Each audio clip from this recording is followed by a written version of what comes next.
ప్రార్థన చేసుకుని మనము వాక్య భాగంలోనికి వెళ్దాము. ప్రార్థన. పరిశుద్ధుడా, మా ప్రియ పరలోకపు కన్న తండ్రి దేవా, మీ శ్రేష్టమైన ఘనమైన నామానికి స్తుతులు స్తోత్రములు కన్న తండ్రి. మాట్లాడుచున్న నాకు మీ ఆత్మ సహాయము దయచేయండి దేవా. సంఘములకు అవసరమైన విషయాలను దేవా, నీ దాసురాలను నన్ను దేవా నీవు జ్ఞాపకము చేసుకుని మీ ఆత్మతో నింపి నడిపించండి దేవా. విన్న వాక్యము ప్రతి ఒక్కరు హృదయాలలో నింపబడినట్లు మీ కృప దయచేయమని, మీకే సమస్త మహిమ ఘనత ప్రభావములు ఆపాదించబడాలని మనస్ఫూర్తిగా కోరుకొనుచు యేసు క్రీస్తు ప్రభువారి పరిశుద్ధ నామమున ఈ ప్రార్థన మనవులు అడిగి వేడుకుంటున్నాము కన్న తండ్రి, ఆమేన్. ప్రియమైన వారులారా, పరిశుద్ధ గ్రంథంలో ఏవైతే విషయాలు ఉన్నాయో అవన్నీ కూడా దేవుడంటే ఏంటో మనకు తెలియపరుస్తూ ఉంటాయండి. ఇందాక సహోదరమని మాట్లాడినట్లుగా భక్తి ఎలా చేయాలి, దేవునికి ఇష్టమైనట్లుగా ఎలా జీవించాలి, దేవుడు అంటే ఏంటి, ఆయన ఎప్పుడు ఎలా స్పందిస్తారు, ఇలా చాలా విషయాలు పరిశుద్ధ గ్రంథంలో ఉన్నాయి. పరిశుద్ధ గ్రంథాన్ని రోజు చదవాలండి. ఏం చేయాలి? రోజు చదవాలి. అది చదువుతున్నప్పుడు మనకి రెండు విషయాలు అర్థమవుతాయి. ఒకటి, దేవుడు అంటే ఏంటో అర్థమవుతుంది. రెండు, మనం ఏంటో మనకు అర్థమవుతూ ఉంటాం. పాత నిబంధన, క్రొత్త నిబంధన, ఈ రెండు నిబంధనలను మనం క్రమంగా చదువుతూ ఈ గ్రంథం పట్ల ఒక మంచి అవగాహనను పెంచుకుంటే కనుక మన జీవితం ఎంతో బలంగా ఉంటుందండి. ఎందుకంటే ఏమండి, మన అమ్మమ్మల కాలంలో ఏం జరిగిందో మనకు పెద్దగా తెలియదు. మన అమ్మగారి గురించి తెలుసు, కానీ అమ్మమ్మ కాలంలో ఏం జరిగిందో మనకు తెలియదు.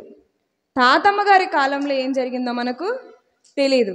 అంతకుముందు వాళ్ళ అమ్మగారి జీవితంలో ఏం జరిగిందో తెలీదు. మనకు మన జనరేషన్ తెలుసు, వెనక జనరేషన్ తెలుసు, కొంచెంగా అంతకుముందు జనరేషన్ తెలుసు తప్ప అంతకు మించి మనకి తెలియదు. కానీ పరిశుద్ధ గ్రంథం కొన్ని వందల సంవత్సరాలు, కొన్ని వేల సంవత్సరాలు ఏం జరిగిందో మనకి చెబుతుందండి. ఈ గ్రంథం పఠించడం వల్ల మనకి జ్ఞానాభివృద్ధి అవుతుందండి, జ్ఞానం పెంపొందించబడుతుంది. ప్రియమైన వారులారా, అందుకే దావీదు గారు ఒక మాట అంటారు కదండి, ఈ వాక్యం అంట వృద్ధుల కంటే విశేషమైన జ్ఞానం ఇస్తుందంటండి. వృద్ధులు జ్ఞానవంతులా, మనం జ్ఞానవంతులమా అంటే వృద్ధులే జ్ఞానవంతులు. వాళ్ళకి జీవిత అనుభవం ఉంది. చదువు లేకపోవచ్చు పెద్దవాళ్ళకి, మనకులా టెక్నాలజీ తెలియకపోవచ్చు, మనంత బాగా ఫోన్లు వాడకపోవచ్చు, కానీ వాళ్ళకి ఏముంది? అనుభవం ఉంది.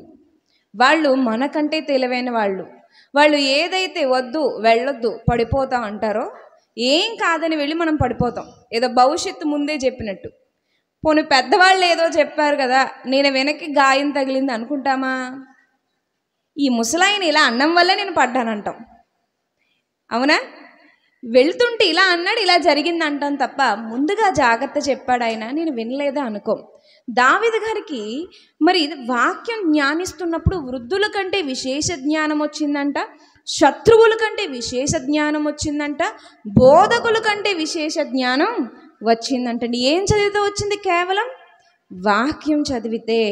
ఈ వాక్యం చదవడం వల్ల అంటండి యవ్వనస్తులు బలోపేతమయ్యారంట. ఏమండి, యవ్వనస్తులు దేని చేత తమ నడతను శుద్ధిపరుచుకుందరు? నీ వాక్యమును బట్టి కాదా? యవ్వనస్తుల్ని ఎవరూ నిలబెట్టలేరు, యవ్వనస్తుల్ని ఎవరూ ఆపలేరు. గట్టిగా మాట్లాడితే కొన్నిసార్లు ఈ యవ్వనస్తులు కనీసం తల్లిదండ్రుల మాట కూడా వినరు. ఈ తల్లిదండ్రుల మాట కూడా వినని వీళ్ళు కొన్నిసార్లు యవ్వన ప్రాయులు ఉన్న వాళ్ళు ఎలా ఉంటారంటే ఇంట్లో వాళ్ళ మాట వినరు, పెద్దల మాట వినరు, ఏమండి అధికారానికి లోబడరు, నా ఇష్టం నా జీవితం అన్నట్టుగా వెళ్ళిపోతారు. ఆ వయసు అలా అనిపిస్తుంది, కానీ ఆ వయసుకు కూడా కళ్ళం వేసేదేంటో తెలుసండి? వాక్యం చదివే వాళ్ళు స్థిరముగా ఉంటారు.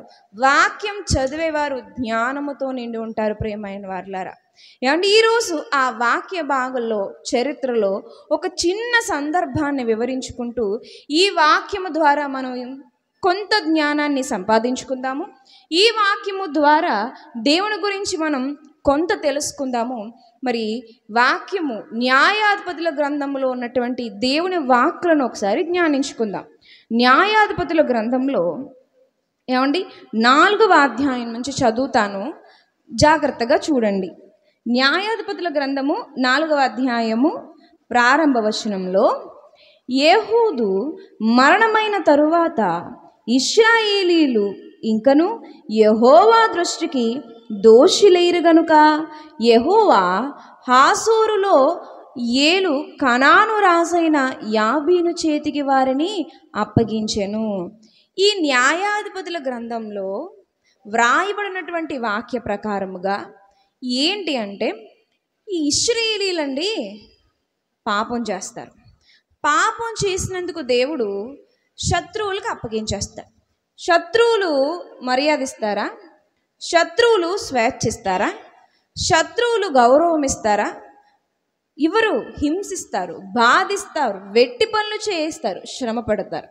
ఆ శ్రమలకు తాళలేక ప్రభువా మమ్మల్ని క్షమించని ఇశ్రాయేలీలు మొరపెడతారు.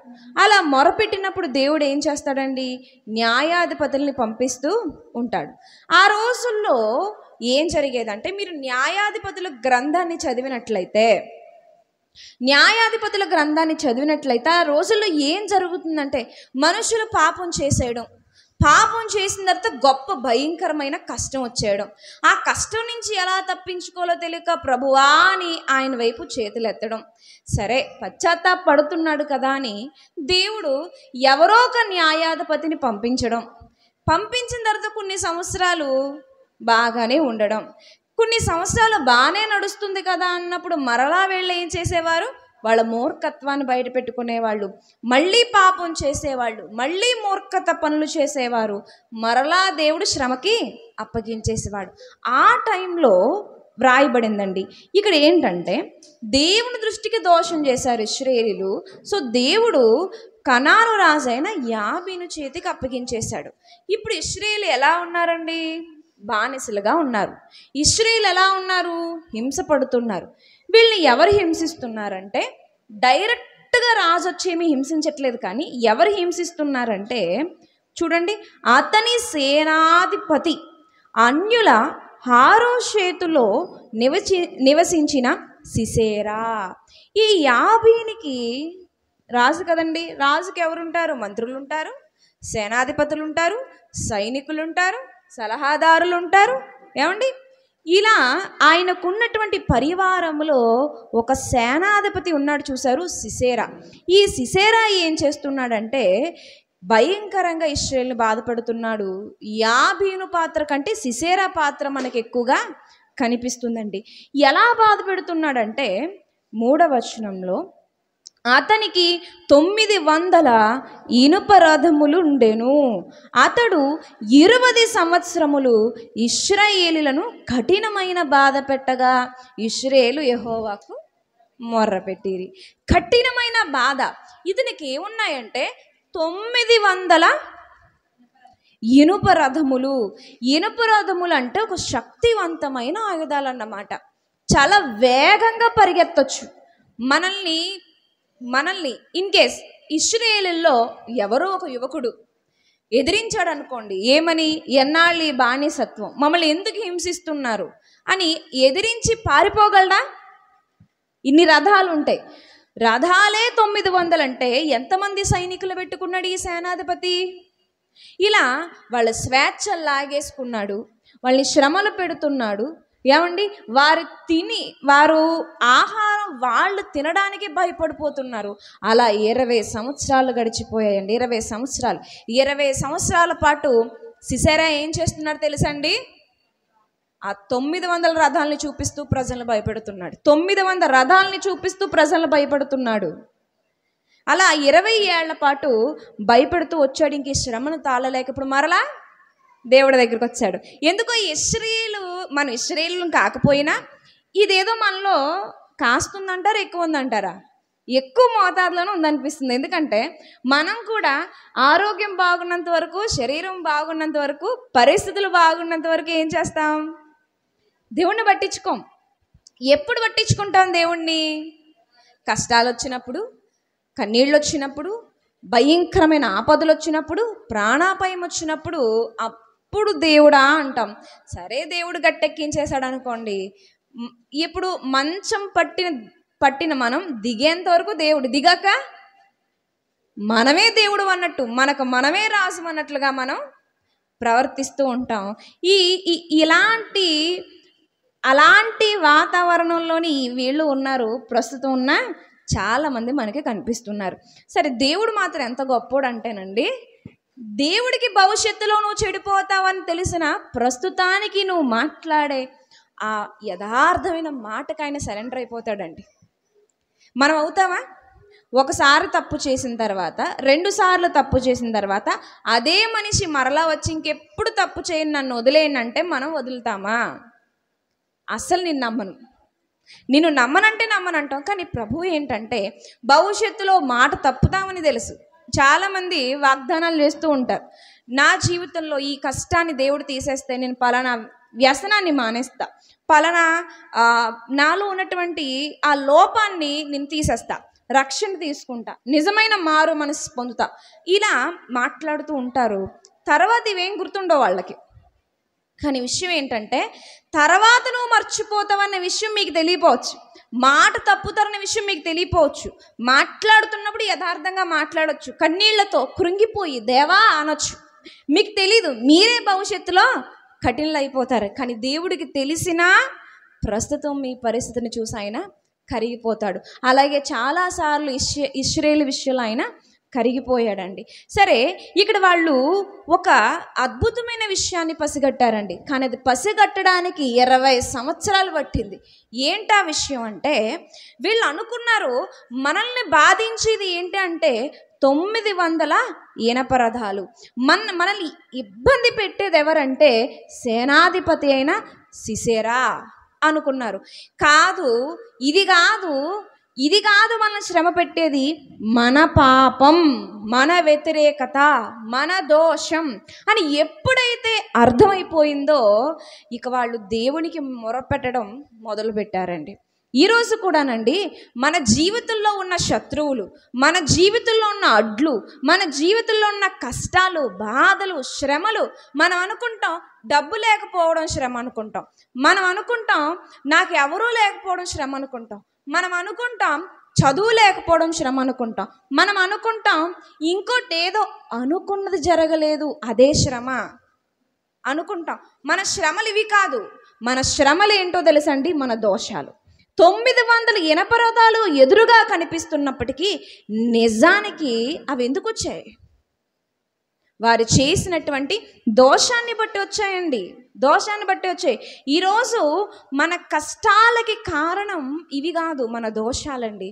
ఏమండి, దేవుడు ఇశ్రాయేలుకి ఎందుకు క్షేమం తీసుకురాలేదు అంటే ఇనప రథాలు ఉన్నాయని అనకూడదు. ఇశ్రాయేలు ఎందుకు సంతోషంగా లేరంటే సిసెరా ఉన్నాడు కదా అనకూడదు. ఇశ్రాయేలు ఎందుకు సంతోషంగా లేరు అంటే వాళ్ళ దోషాలు ఉన్నాయి. ఇనప రథాలు పెద్ద విషయం ఏం కాదండి. మన జీవితంలో బాధలు తీసేయడం దేవుడికి విషయం కాదండి. దేవుడు తీర్చలేని కష్టాలు ఏమి ఉండవండి, దేవుడు విప్పలేని చిక్కుముళ్ళు ఏమీ ఉండవండి. కావాలంటే ఒక వచనం చూడండి, ఒక మాట చూడండి. యెహోషువ గ్రంథంలో 17వ అధ్యాయము, యెహోషువ గ్రంథము 17వ అధ్యాయము 18వ వచనము కింద నుంచి 3వ లైన్ అండి.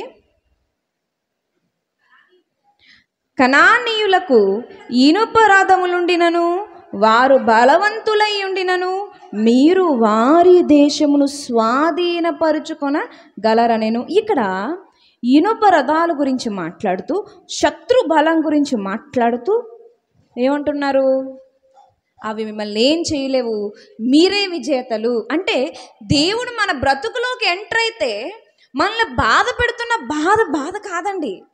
ఇశ్రాయేలు జీవితంలో ఎప్పుడైతే మనల్ని బాధ పెడుతుంది రథాలు కాదు, మనల్ని బాధ పెడుతుంది సిసెరా కాదు, మనల్ని బాధ పెడుతుంది ఏంటంటే మన దోషం, మనం చేసే పాపం, మనం నిద్రలేని రాత్రులు గడపడానికి, మనకి వ్యాధులు రావడానికి, మనం బాధలు పడడానికి కారణం వాళ్ళని చూపిస్తాం, వీళ్ళు చూపిస్తాం, అత్తగారిని చూపిస్తారు, మామగారిని చూపిస్తారు, నా స్నేహితులు అంటారు, ఏమంటే తల్లిదండ్రులు అంటారు. వీళ్ళెవ్వరూ కాదు, మన బాధలకి కారణం మన దోషాలే.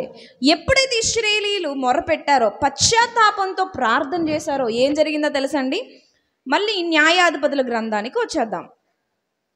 న్యాయాధిపతుల గ్రంథము ఈ 4వ అధ్యాయం 4వ వచనం నుంచి చూస్తేనండి, వాళ్ళ మొర ఫలితంగా 3 మనుషుల్ని దేవుడు లేవనెత్తాడండి. ఎవరిని? 3 మనుషుల్ని దేవుడు లేవనెత్తాడు. ఎవరిని లేవనెత్తాడంటే దెబోరాని దేవుడు నాయకురాలుగా లేవనెత్తాడండి. ఏమండి, ఇంకెవరు లేచారంటే బారాకు యోధుడిగా లేచాడండి. లేచాడా లేదా? ఇంకెవరు ఉన్నారంటే ఒక ధైర్యం గల స్త్రీ కనిపిస్తుందండి. 3 లేచారు. ఎందువల్ల లేచారు? వాళ్ళ రక్షణ కొరకు లేచారు. ప్రియమైన వారలారా, నీవు ఈరోజు గనక నీ దోషాలు ఒప్పుకుంటే, మీ పాపాలు ఒప్పుకుంటే, మీ తప్పులు ఒప్పుకుంటే, మీరు చేసినటువంటి ప్రతి చెడు కార్యాన్ని ప్రభు సన్నిధిలో ఒప్పుకొని ఆయనకు సరెండర్ అయిపోతే కనుక నీ జీవితంలో ఉన్న ఇనుప రథాలను దేవుడు ఓడించడానికి సిద్ధంగా ఉన్నాడు. మీకు విజయం ఇవ్వడానికి, ఇదిగో మీకు విజయానికి అవసరమైనటువంటి ఎన్నో సిద్ధంగా ఉంచాడు. దెబోరా ఏమీ అప్పటికప్పుడు పుట్టి రాలేదండి. బారాకు మొరపెట్టిన తర్వాత జన్మించిన అబ్బాయి ఏం కాదండి. ఈ ధైర్యం గల స్త్రీ, ఏమండి, ఈ స్త్రీ కూడా అప్పటికప్పుడు వచ్చిన ఆమె ఏం కాదండి, ఎప్పటి నుంచో ఉన్నారు. అంటే దేవుడు ఏం చేశాడంటే, నువ్వు ఎప్పుడు మారితే అప్పుడు వీళ్ళ ద్వారా రక్షణ ఇవ్వాలా అని ఎప్పటి నుంచో ఎదురు చూస్తున్నాడు. ఎప్పుడైతే కష్టం మొదలైందో అప్పటి నుంచే వీళ్ళు ఉన్నారు. 20 సంవత్సరాలుగా వీళ్ళు ఉన్నారు, బ్రతికే ఉన్నారు, జీవించే ఉన్నారు. పరిష్కారం పెట్టాడు దేవుడు. దేవుడు ఎదురు చూసేదల్లా ఒకటే, నీ దోషాన్ని ఒప్పుకుంటే పరిష్కారాన్ని ఇవ్వాలని. ఈరోజు మనము మన దోషాలు ఒప్పుకుంటే పరిష్కారం మన ఇంట్లోనే ఉంటుంది, మనకు తెలీదు. దోషాన్ని ఒప్పుకుంటే దేవుడు మనకున్నటువంటి అడ్లను తీయడానికి ఆయన సిద్ధంగా ఉన్నాడండి. తర్వాత అసలు ఎలా రక్షించాడు వీళ్ళని? 900 ఎనపరదాల్ని దేవుడు ఎలా జయించేటట్లు చేశాడు? ఈ సిసేరాని ఎలా హతమార్చాడు? దెబోరా గారిని ఎలా వాడుకున్నాడు?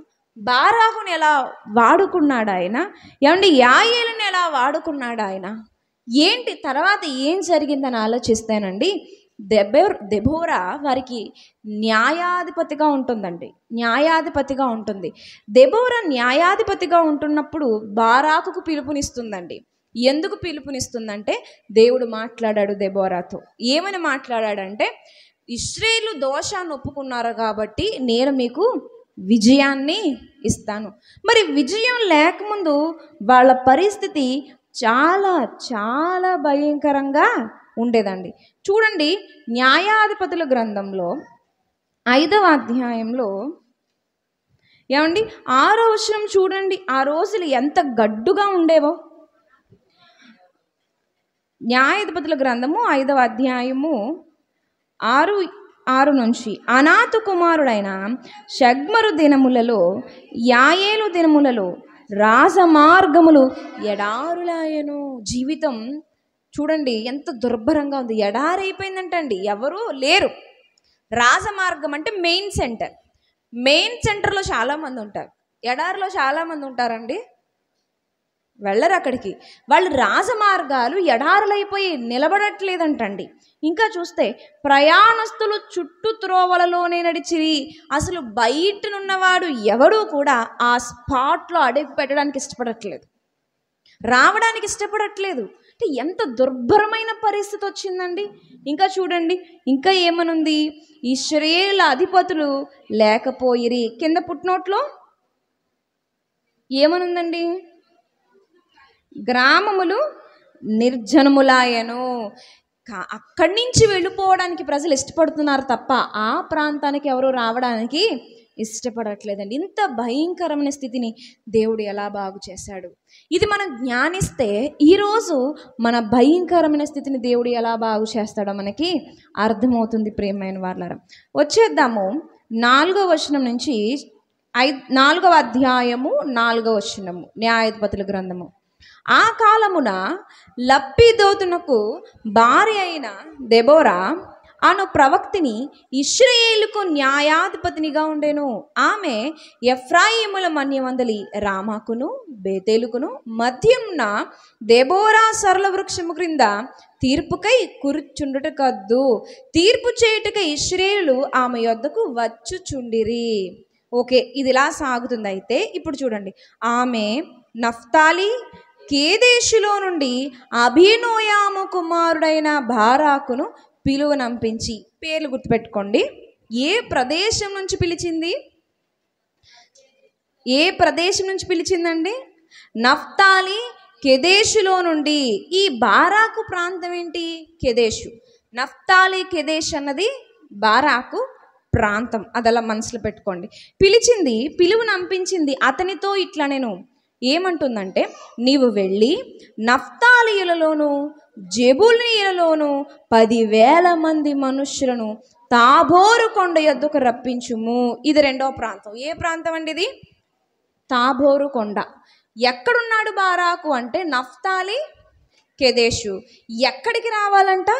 తాబోరు కొండ రప్పించు, అక్కడికి రప్పించు. నేను నీ దగ్గరకు యాబీను సేనాధిపతి అయిన సిసేరాను, అతని రథములను, అతని సైన్యమును కీషోను ఏటి యొద్దకు కూర్చి నీ చేతికి అతని అప్పగించదనని ఇశ్రాయేలు దేవుడైన యెహోవా సెలవిచ్చి ఉండలేదా అని దెబోరా చెప్పగా, ఈ కెదేశులున్న వ్యక్తిని ఏమండి తాబోరు కొండ దగ్గర సిద్ధపడమంటుంది. ఎక్కడ అప్పగిస్తాడంట దేవుడు? కిషోను నది దగ్గర శత్రువుల్ని అప్పగిస్తాడు అని ఈమె చెప్తుందండి. ఆలోచించండి. ఆమె చెప్తూ కొన్ని విషయాలు చెప్తూ, బారాకు నువ్వు ఊరికనే రావద్దు, నువ్వేం చేయాలంటే చూడండి, ఎక్కడి వరకు చదువుకున్నాం? 8. బారాకు, నీవు నాతో కూడా వచ్చిన ఎడల నేను వెళ్ళదును గాని నీవు నాతో కూడా రాని ఎడల నేను వెళ్ళనని ఆమెతో చెప్పాను. అప్పుడు ఆమె, నీతో నేను అగత్యముగా వచ్చేదను, అయితే నీవు చేయు ప్రయాణము వలన నీకు ఘనత కలగదు.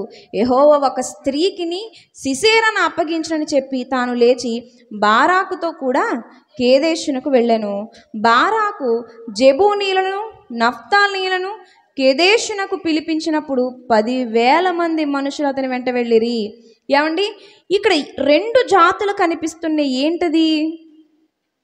2 ఎవరండి? నఫ్తాలీయులు, జెబూలూనీయులు. 6వ వచనంలో దెబోరా చెప్పింది ముందే, నఫ్తాలీయులు జెబూలీయులు 10,000 మందిని వెంట పెట్టుకుంటారా. ఎందుకు?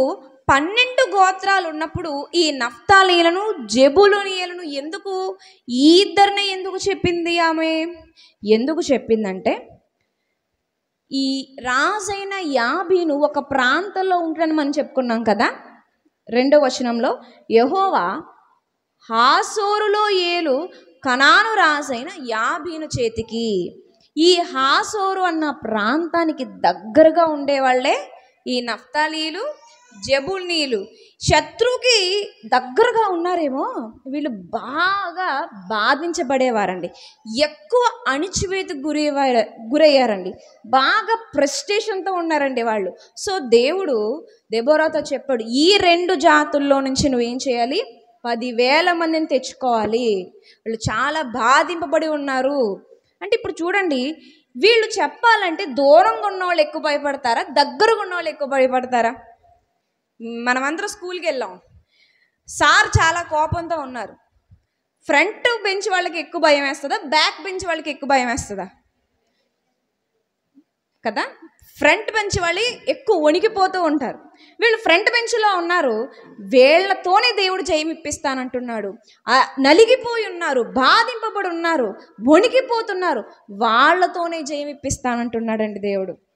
వాళ్ళతోనే వాళ్ళు ధైర్యముగా యుద్ధానికి సిద్ధపడేటట్లు దేవుడు చేస్తున్నాడు. అదే చెప్తున్నానండి, దేవుడు ఒక్కసారి మనకి సహాయం చేయాలి అని అనుకుంటే గనుక చచ్చుబడిపోయినటువంటి ప్రతి ఈవి కూడా జీవంతో నిలబడుతుంది. బెదిరిపోయినటువంటి ప్రతి ప్రాణం కూడా ధైర్యంతో యుద్ధం చేస్తుంది.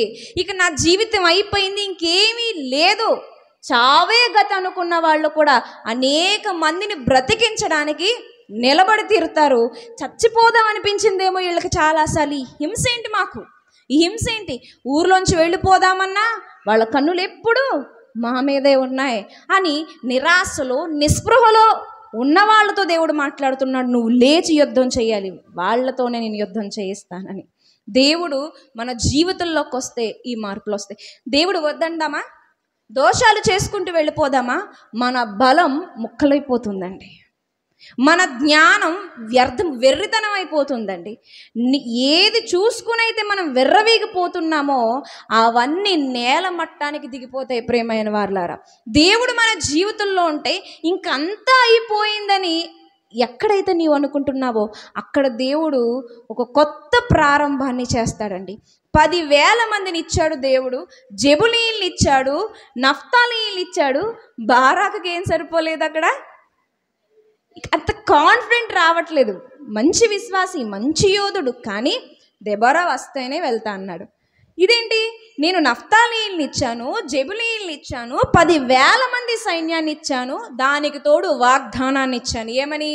స్పాట్ కూడా చెప్తున్నాడండి. అక్కడ ఏ స్పాట్లు ఇస్తాను నేను, నువ్వు దెబోరు ఆ కొండ దగ్గరికి వచ్చేసిన తర్వాత ఎక్కడిస్తాను, కీషోను ఏటి దగ్గర ఇచ్చేస్తాను. స్పాట్ కూడా చెప్తూ జరగబోయేది ఖచ్చితంగా చెప్తున్నా సరే వెళ్ళట్లేదు. అప్పుడు దేవుడు అనుకున్నాడు, ఇప్పుడు దేవుడు ఏమనుకున్నాడంటే బారాకుకు ఒక చిన్న పాఠం చెప్దాం అనుకున్నాడండి. మనం కూడా వెనక్కి వెళ్ళాం అనుకోండి, దేవుడు పలానది చేయి అన్నప్పుడు మనం చేయకుండా వెనక్కి వెళ్ళాం అనుకోండి, దేవుడు మనకు కూడా చిన్న చిన్న పాఠాలు నేర్పిస్తాడండి. దేవుడు ఏమనుకున్నాడంటే, బారాకు నీకు 10,000 మంది ఇచ్చాను, సరిపోలేదా ధైర్యం? నఫ్తాలీయుల్ని ఇచ్చాను, సరిపోలేదా ధైర్యం? జెబూలీయుల్ని ఇచ్చాను, సరిపోలేదా ధైర్యం? సరే, ఏ మనిషి, ఏ వ్యక్తి సహాయం లేకుండా, పురుషుడు కూడా కాకుండా అత్యంత బలహీనమైన ఘటంతో శత్రువుని హతమార్చేలా చేస్తాను, నా శక్తి ఏంటో నిరూపించుకుంటాను అనుకున్నాడు దేవుడు. ఆ టైంలో దేవుడు కన్ను ఆ ఇశ్రాయేలు ప్రాంతం అంతా తిరుగుతుంది. ఎందుకు తిరుగుతుందో తెలుసండి? బారాకుకు ఒక జ్ఞానోదయం అవ్వాలండి. ఏంటి ఆ జ్ఞానోదయం అంటే, మనకు సైన్యం ఎంత ఉంది కాదు, మనతో ప్రముఖులు ఎంతమంది ఉన్నారన్నది కాదు. దేవుడు ఒక విషయం చెప్పినప్పుడు అది జరిగి తీరుతుంది అన్న పాఠం ఆయనకి నేర్పించడానికి దేవుడు అత్యంత బలహీనమైన ఘటాన్ని వెతుకుతున్నప్పుడు ఒక స్త్రీ దొరికిందండి. ఆమె పేరేంటి? యాయేలు. నిజంగా యాయేలు గురించి గొప్పగా ఎప్పుడు చెప్పుకుంటాం తెలుసండి? ఎప్పుడు? దేవుడు దృష్టి పడిన తర్వాత. దేవుడు దృష్టి పడకపోతే దేవుడు ఎన్నుకున్నాడు, వెతుక్కున్నాడు, ఎవరికి ఇవ్వాలి? మరో పురుషుడికి ఇవ్వడానికి కూడా ఇష్టపడలేదు, బలహీనమైన స్త్రీకి ఇవ్వాలనుకున్నాడండి. ఎక్కడ ఎవరు ఎవరు ఎవరు అంటే యాయేలు కనిపించిందండి. ఆ యాయేలుకి శత్రువును అప్పగిస్తానని దెబోరా ఫ్యూచర్ కూడా చెప్పేసిందండి. అయినా పర్వాలేదు, నువ్వు నాతో రా అని బారాకు దెబోరాని వెంట తీసుకుని వెళ్ళిపోయాడు. చూద్దాం తర్వాత ఈ యుద్ధం ఎలా కొనసాగింది, అసలు ఎలా కొనసాగిందో చూద్దాం. ఏమండి, 11వ వచనములో దెబోరాయు అతనితో కూడా 11వ వచనము, దెబోరాయు అతనితో కూడా పోయెను. దెబోరా వెళ్తుంది, బారాకు వెళ్తున్నాడు, 10,000 మంది సైన్యం కూడా వెళ్తుందండి. ఇప్పుడు 12వ వచనం చూడండి, ఏమనుంది?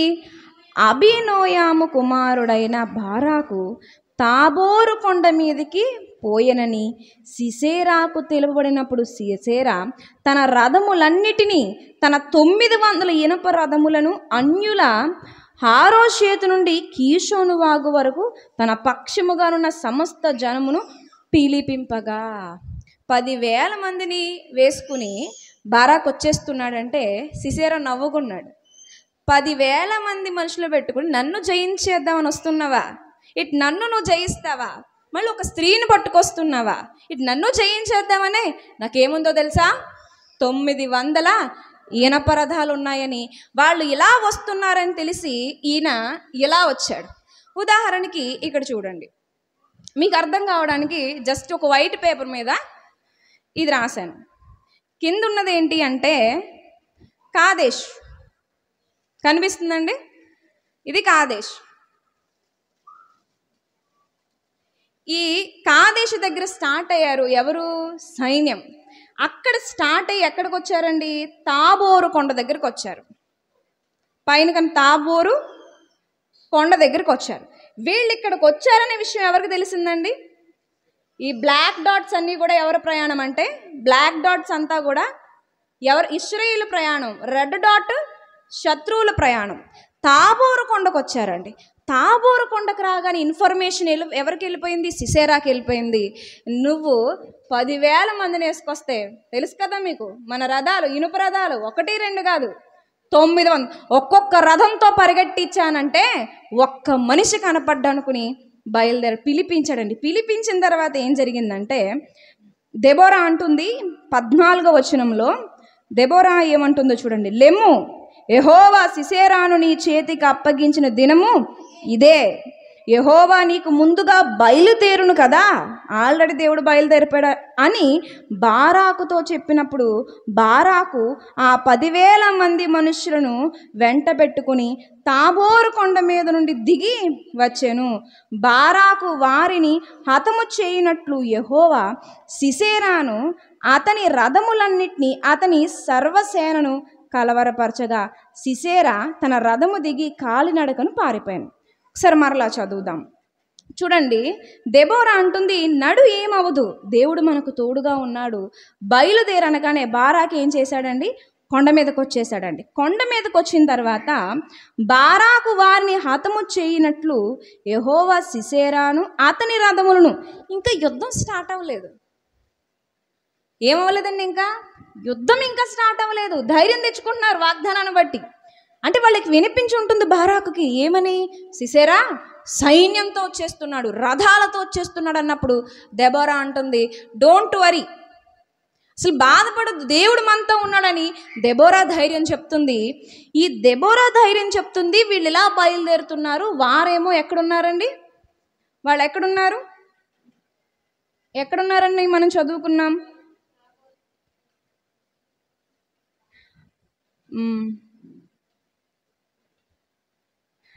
హారోషేతు నుండి కీషోను వాగు వరకు, ఇదిగో ఒకసారి చూడండి. కేదేశు నుండి తాబోరుకి వీళ్ళు వస్తున్నారు, కింద నుంచి పైకి వాళ్ళు వస్తున్నారు కొండ దగ్గరికి.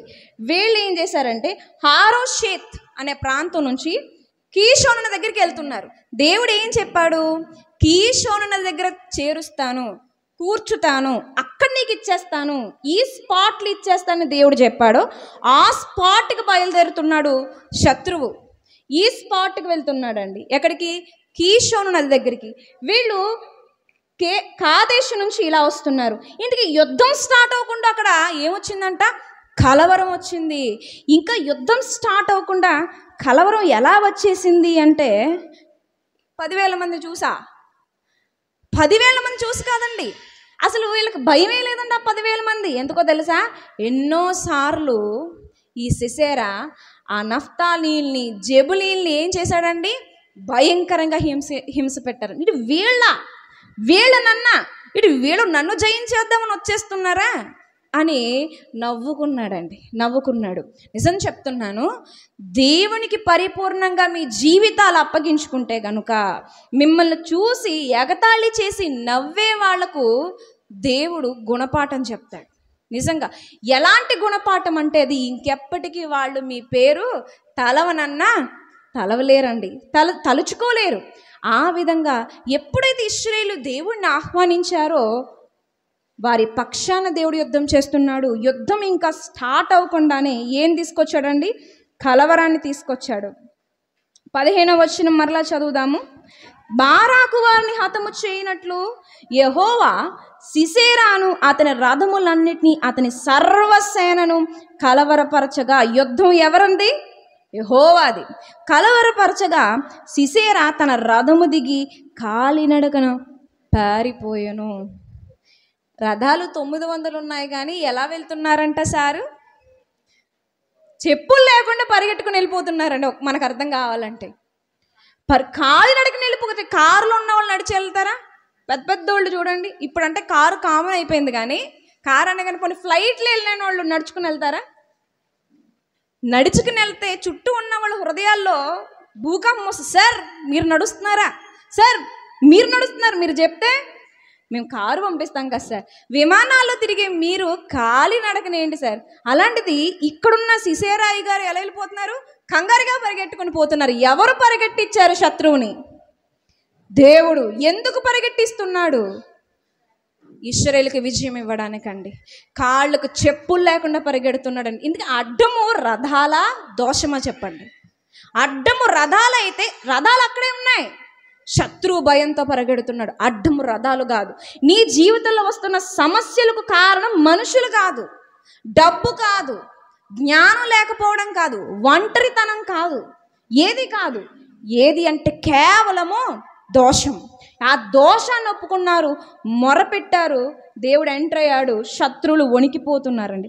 ఇలా వణికిపోతున్నప్పుడు ఏం జరిగిందో చూద్దాం.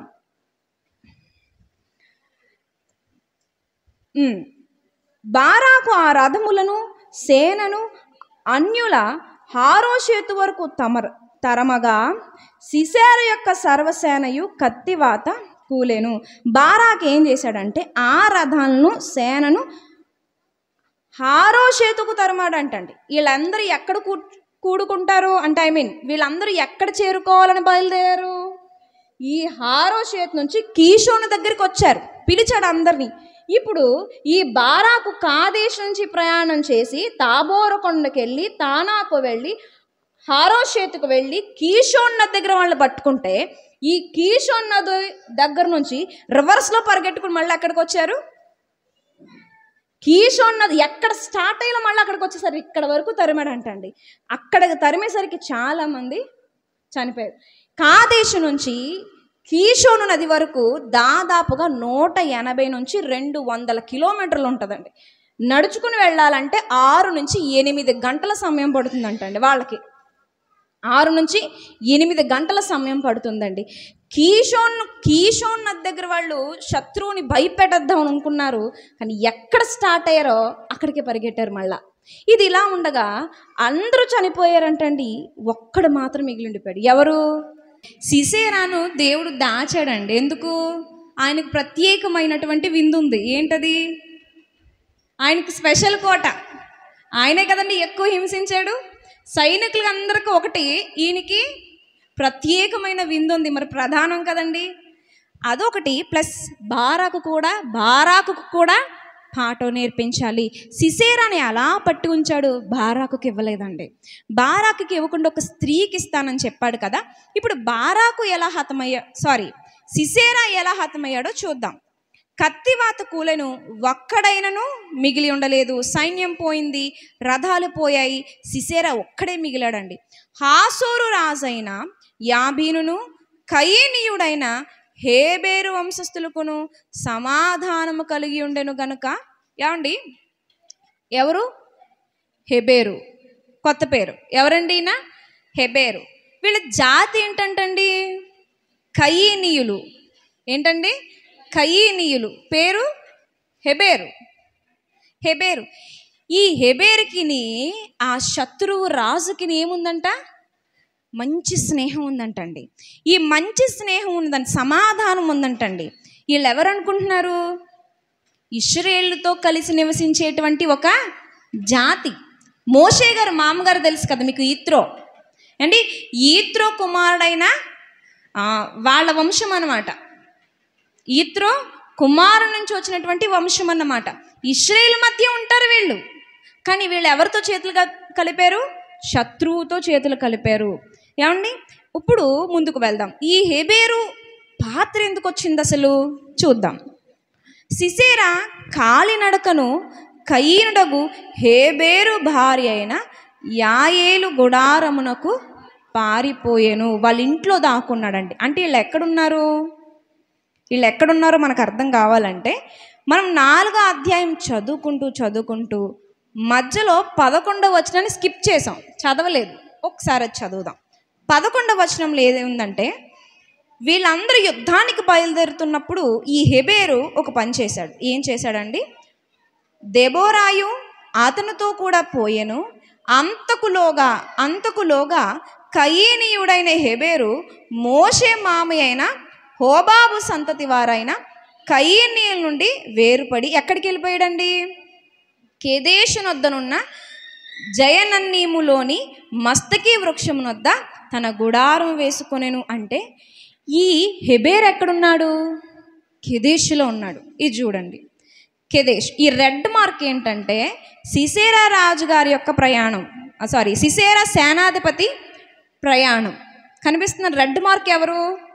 ఆ పైనేమో ఇశ్రాయేలు యుద్ధం చేసే దారి, కిందది సిసేరా పారిపోయిన దారి అన్నమాట. ఎక్కడికి వచ్చాడంటే కెదేష్కి. కాలి నడకన ఆయాసపడుతూ కొన్ని కిలోమీటర్లు పరుగు ఎక్కడ ఆగకుండా ప్రాణాన్ని గుప్పెట్లో పెట్టుకుని ఇన్నాళ్ళు ఎంతమందినైతే హింసించాడో, ఏమండి, ఎంతమందినైతే బాధించాడో, ఎంతమంది ప్రాణాలను విసిగించాడో, తన ప్రాణాలని గుప్పెట్లో పెట్టుకుని 10 కిలోమీటర్లు పరిగెత్తుకుంటూ ఎక్కడికి వెళ్ళాడండి?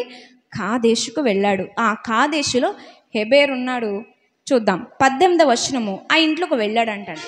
అప్పుడు యాయేలు సిసేరాను ఎదుర్కొనబోయి అతనిని చూచి, నా ఏలినవాడా, నా తట్టు తిరుగుము, భయపడకుమని చెప్పినందున అతడు ఆమె గుడారమున చొచ్చెను. ఏమండి, వీళ్ళు గుడారాల్లో గుర్తుపెట్టుకోండి, ఇవి అవసరం. ఈ కయీనీయులు ఎలా ఉంటారంటే వాళ్ళకి స్థిరమైన భూభాగం ఉండదు. ఇశ్రాయేలుకి 12 గోత్రాలు ఉన్నాయండి. ఈ 12 గోత్రాలకు కనాను దేశాన్ని యెహోషువ గారు పంచిచ్చేశారు. వీళ్ళు ఇశ్రాయేలు కాదు కదా, 12 గోత్రాల్లో ఏ గోత్రం కాదు కదా, అన్యుడైన ఈత్రో సంతతి. వీళ్ళకి భూభాగాలు లేవు, వీళ్ళకి ఏ గోత్రం లేదు, ఉన్నారంటే ఉన్నారంతే. అలా వాళ్ళు అనుకూలమైన ప్రదేశానికి మారిపోవడానికి వీలుగా స్థిరమైన భూమి లేదు కాబట్టి గుడారాల్లో వాళ్ళు బ్రతికేవారు. అంటే గుడారం వచ్చింది కదా, అది ఎందుకుందో మీకు అర్థం కావాలి. నెక్స్ట్, గుడారాల్లో వీళ్ళు ఏం చేస్తారు, అసలు ఎలాంటి వృత్తి కలిగి ఉన్నారంటే, మరి కొంతమంది వ్యాఖ్యానకర్తలు ఏం చెప్తున్నారంటే వాళ్ళు ఆయుధాలు రెడీ చేస్తారు, పనిముట్లు రెడీ చేస్తారు, అలాగే పశువులను కూడా కాస్తారు. వాళ్ళ పనికి తగ్గట్టుగా కూడా వాళ్ళు మారిపోతూ ఉంటారండి. సో వాళ్ళు గుడారాల్లో నివసిస్తారు. వాళ్ళకంటూ ఒక గోత్రం లేదు, వాళ్ళకంటూ ఏ ప్రత్యేకత లేదు. ఉదాహరణకు చెప్తాను. ఇశ్రాయేల్లో సెంటర్ ఆఫ్ అట్రాక్షన్ ఏంటండి? ప్రత్యక్ష గుడారం. ఏమండి, ఇశ్రాయేల్లో అద్భుతమైనది ఏంటి అంటే ప్రత్యక్ష గుడారం. ఆ ప్రత్యక్ష గుడారంలోనికి ఈ అన్యులకి ఏముండదు, ఎంట్రీ ఉండదు. వాళ్ళకి ఎలా అంటే ఆధార్ కార్డు లేకుండా మన భారతదేశంలో బ్రతికితే పరిస్థితి ఏంటండి? ఏమైనా వర్తిస్తాయా? ప్రభుత్వం ఇచ్చేవి లేదు. తను కష్టపడి తను తింటే అంతే. ఒక ఇన్సూరెన్స్ ఉండదు, అంటే ఏ వస్తువు అమ్మడాలు కొనడాలు ఏమీ ఉండవు వాళ్ళకి, ఏ లబ్ధి ఉండదు వాళ్ళకి. సో అలా బతుకుతున్న జాతి, గుర్తింపు లేని జాతి, గుడారాల్లో బ్రతికే జాతి. అర్థమవుతుందండి? సరే, అక్కడికి వెళ్ళాడు. అక్కడికి వెళ్తే ఈమె పిలిచిందంట, ఆమె లోపలికి రమ్మని చెప్పింది. లోపలికి రమ్మనగానే ప్రాణ భయంతో ఉన్నాడు. తన నీడను చూసినా తనకే భయం వేస్తుంది. కానీ ఆ స్త్రీని నమ్మాడు. ఎందుకు? వాళ్ళ మధ్య ఉన్న వాళ్ళ భర్త మంచివాడు కాదు, శత్రువుతో ఎందుకు పొందు పెట్టుకున్నాడు? శత్రువుతో పెట్టుకోకూడదు కదండి. మోషేకి స్నేహితుడు కదా ఇత్రో. మరి ఇశ్రాయేలుతో సంబంధం పెట్టుకుంటావా, కనానీయుడితో సంబంధం పెట్టుకుంటావా? కనానీయుడితో సంబంధం పెట్టుకున్నాడంటే ఇతని వ్యక్తిత్వం కరెక్ట్ కాదు, ఇతని క్యారెక్టర్ కరెక్ట్ కాదు, క్యారెక్టర్ లేని వ్యక్తి. సో ఈ క్యారెక్టర్ లేని వ్యక్తి శత్రువులతో చేయి కలిపాడు. తన భార్య పిలుస్తుంటే అప్పుడు అనుకున్నాడు, మన మనిషే ఖచ్చితంగా నన్ను రక్షించడానికి, నేను కాపాడబడ్డానికి తగిన స్థలం అనుకున్నాడండి. పిలవగానే వెళ్ళాడు. ఆమె ఏం చేసిందంటే వెళ్ళిన వెంటనే 19వ వచనంలో ఆమె గొంగళితో అతన్ని కప్పగా అతడు దప్పికొని ఉన్నాను, దయచేసి దాహనకు కొంచెం నీళ్ళిమ్మని ఆమెను అడిగాను. చాలా దూరం ప్రయాణం చేసి భయంతో వచ్చాడు కదండి. కొన్ని మంచినీళ్ళు అడిగితే ఆమె ఏమిచ్చింది తెలుసా? ఒక పాల బుడ్డి విప్పి అతనికి దాహం ఇచ్చి అతన్ని కప్పుచుండగా అతడు గుడారము ద్వారమున నిలిచియుండు. ఎవడే కానీ లోపలికి వచ్చి ఇక్కడ ఎవడైనా ఉన్నాడా అని నిన్ను అడిగినేడల నీవు ఎవడునూ లేడని చెప్పవలెను. పిమ్మట ఎవ్వరు లేరని చెప్పు అని బాగా నమ్మాడు. వెళ్ళాడు, చక్క దాహం తీర్చుకున్నాడు, పాలు తాగాడు. తర్వాత ఏం జరిగింది అంటే బాగా అలసిపోయాడండి. 21 చెప్పాను కదా ఎన్ని గంటలు ప్రయాణం చేయాలో. కీషోన్ నుంచి 6-8 గంటలు ప్రయాణం చేయాలి. చాలా అలసిపోయాడండి. భయంతో అలసిపోయాడు, నడకతో అలసిపోయాడు. ఏమండి, ఇలా అలసిపోయిన ఇతనికి ఏమొస్తుంది? ఇప్పుడు నెమ్మదిగా నిద్ర వస్తుందండి.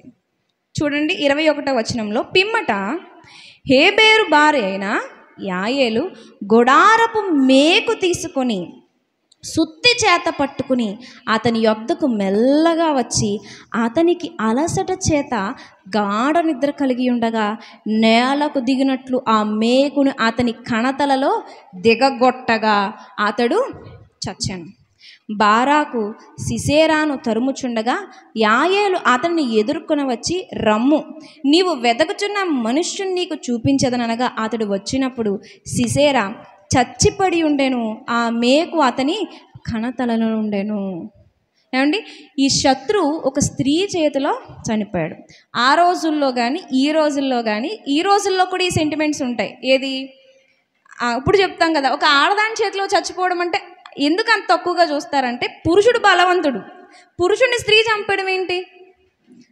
ఏమండి, ఇప్పుడు పర్లేదు, కానీ ఆ రోజుల్లో ఎలా ఉండేదంటే ఒక ఆడదాని చేతిలో చచ్చిపోవడం అనేది చాలా అవమానం అండి.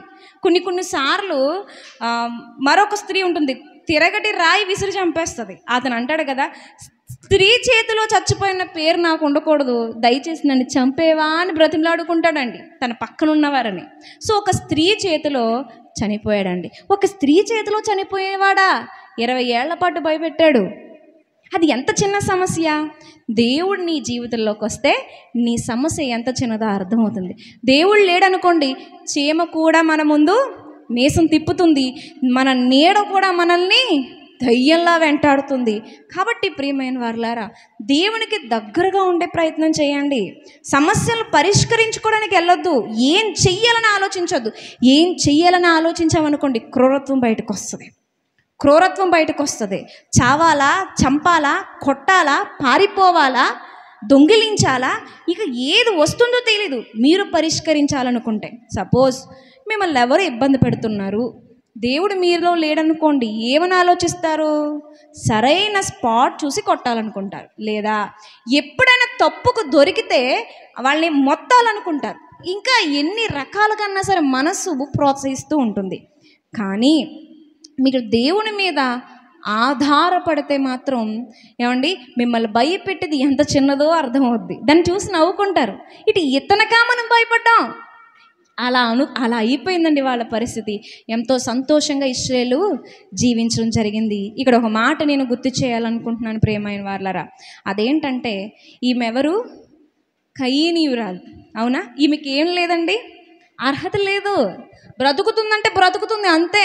ఈమెకేం లేదు, ఏ అర్హత లేదండి గొప్పగా ఎన్నుకోవడానికి.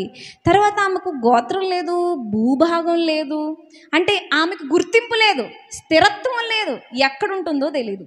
పైగా ఏమండి, భర్త అనుకూలత కూడా లేదు. ఏం లేదు? భర్త అనుకూలత లేదు, అర్హత లేదు, గుర్తింపు లేదు, అనుకూలత లేదు. ఇలాంటి పొజిషన్లో ఈమెమనుకుందో తెలుసండి, నేనేమైపోయినా పర్వాలేదు కానీ దేవుని చిత్తాన్ని నెరవేర్చాలి. వెతుక్కుంటున్నాడండి దేవుడు. ఆ రోజు వెతుక్కుంటున్నాడు. ఎందుకు వెతుక్కుంటున్నాడు తెలుసండి? 1, శత్రువుకు బుద్ధి చెప్పాలి, 2, తన వాళ్ళకు కూడా బుద్ధి చెప్పాలి. ఈరోజు దేవుడు కూడా వెతుక్కుంటున్నాడు. ఎందుకు వెతుక్కుంటున్నాడు తెలుసండి? దేవుని నమ్మకుండా దేవుణ్ణి హేళన చేస్తున్న వాళ్ళకి బుద్ధి చెప్పాలి. 2, దేవుణ్ణి నమ్మి విశ్వాసము లేకుండా ఇష్టానుసారంగా బ్రతుకుతున్న విశ్వాసులకు కూడా బుద్ధి చెప్పాలి. అలా బుద్ధి చెప్పాలంటే ఒక క్యారెక్టర్ కావాలి, ఒక పాత్ర కావాలి. అదే నేనేమైపోయినా పర్లేదు దేవుని చిత్తం నెరవేర్చాలని. ఆ ఒక్క పాయింట్ ఎవరిలో ఉందా అని వెతికితే యాయేలు. స్త్రీ అని వదిలేశాడా? ఎన్నిక లేనిదని వదిలేశాడా? అర్హత లేనిదని పక్కకు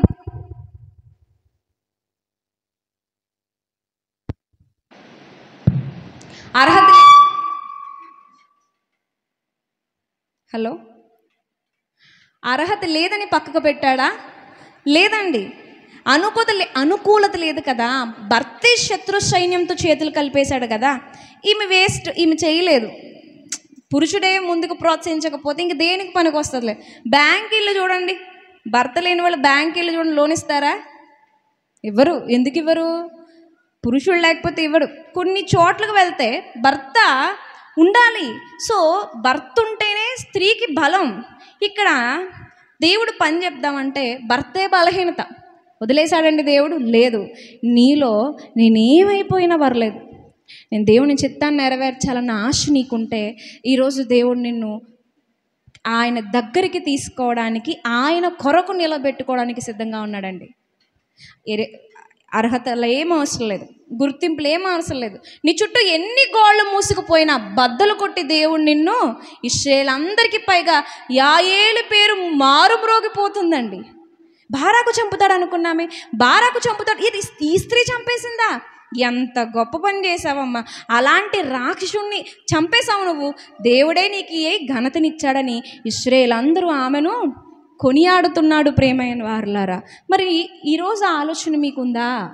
దేవునిలో ఎదగడం అంటే, దేవుని పనిలో ఎదగడం అంటే దేనికన్నా తగ్గిపోవడానికి సిద్ధపడాలి, ఏదైనా వదులుకోవడానికి సిద్ధపడాలి. ఈమె ఏం వదులుకుందో తెలుసా అండి? రాజు కానీ ఈమెకి తెలియదండి వాగ్దానం. బారాకుకి భవిష్యత్తు తెలుసండి, దెబోరాకి భవిష్యత్తు తెలుసండి. ఏంటా భవిష్యత్తు?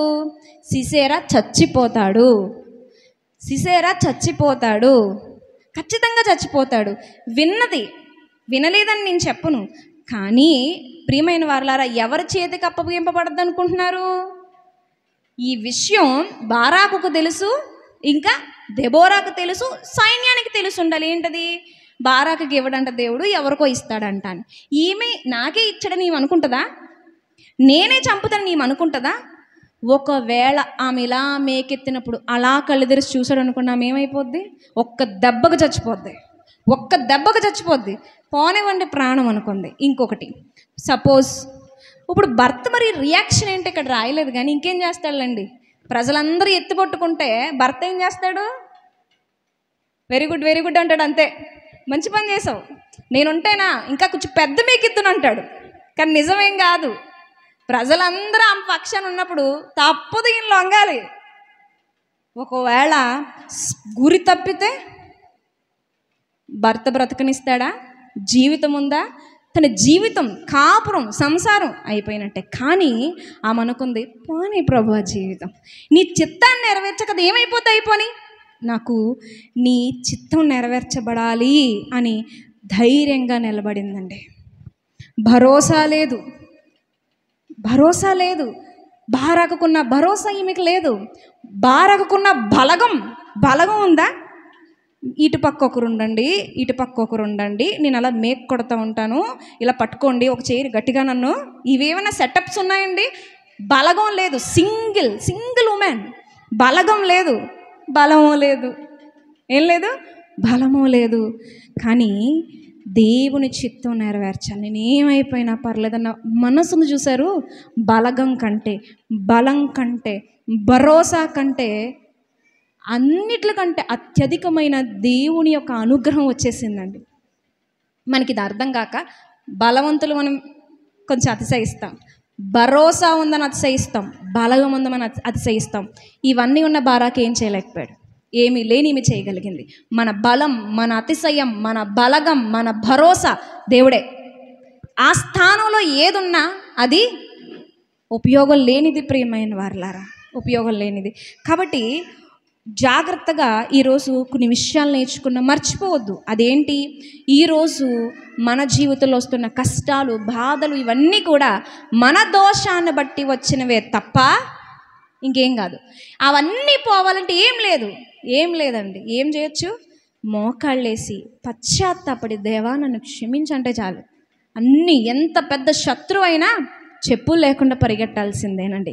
ఇంకొక విషయం ఏం నేర్చుకున్నామంటే, ఈ ప్రార్థన నిరుపయోగం అయ్యిందా? నిజమైన ప్రార్థన పరలోక శక్తిని కదిలించలేదా? రథాల్ని తుత్తునీలుగా చేయలేదా? రాక్షసుని పరిగెత్తించలేదా? ప్రార్థన ఎప్పుడు విఫలం కాదండి. ప్రార్థనకి ఎక్కువ సమయం ఇవ్వండి. ఇక మూడవది సిద్ధపాటు. యాయేలు యొక్క సిద్ధపాటు ఆమెకి ఎంత ఘనతనిచ్చింది. నేను చెప్తున్నాను, ప్రభు ఒక మాట అన్నాడు, నా నిమిత్తము తన ప్రాణమును పోగొట్టుకునివాడు దాన్ని సంపాదించుకొనును. ఏమండి? తన ప్రాణమును కాపాడుకోవాలనుకున్నవాడు దానిని పోగొట్టుకొనును. ఈమె పోగొట్టుకోవాలనుకుంది, దానికి రెట్టింపు పొందుకుంది. ఈరోజు ప్రభు దగ్గరికి వస్తే ఏమన్నా వదులుకోవడానికి ఏమన్నా సంశయిస్తున్నారేమో, ఏమన్నా అహం వదులుకోవడానికో, ధనం వదులుకోవడానికో, ఏమండి, లేకపోతే పరువు పోతుందనో, లేకపోతే చిన్నోళ్ళు అయిపోతామనో, చిన్నగా చూస్తారనో, తెలివి తక్కువవాడుగా ఇలా ఏమన్నా వెనకడుగు వేస్తున్నారేమో. ఏమండి, అలా అస్సలు వేయకండి, అలా అస్సలు వేయకండి. మంచి సిద్ధపాటు కలిగి ఉండండి, మంచి సిద్ధపాటు.